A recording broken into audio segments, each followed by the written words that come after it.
kalau kita bicara soal narasi teriak-teriak curang itu kan nggak cuma muncul dari PDIP ya, Timnas Amin juga, bahkan katanya Timnas Amin ini berkoordinasi dengan Paslon 03, begitu dengan timnya 03, untuk kemudian melaporkan, ini akan menjadi satu guncangan barukah atau ini hal yang biasa? Lapor-laporan kayak gitu biasa gitu.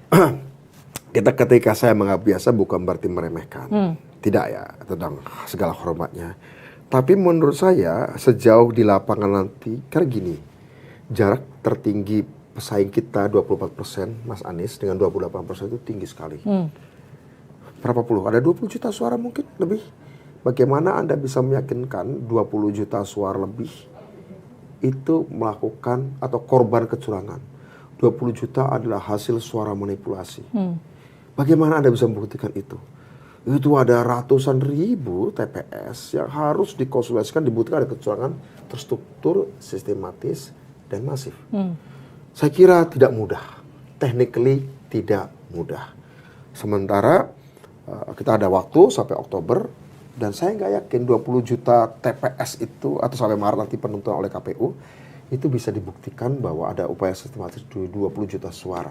Saya kira belum pernah ada di dunia seperti itu terjadi. Meskipun KPU bilang Sirekap sempat error, jadi Anda nggak takut kehilangan suara, kemudian posisi goyang, turun, jadi 2 putaran nggak mungkin ya?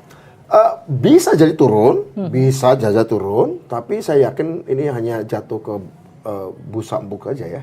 Jadi tidak akan sampai terjerembab kemudian sampai di bawah 50. Saya kok nggak yakin. Terlalu fantastis.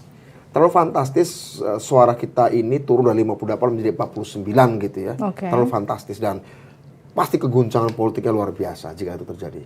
Entah pada kami, entah pada KPU, entah pada pasangan 1 atau 3. Mengada-ngada. Ya. Mengada-ngada menurut Anda? Mengada-ngada.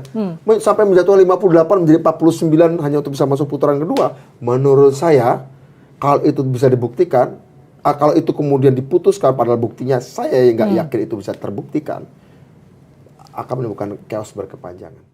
Download Tribun X sekarang, menghadirkan lokal menjadi Indonesia.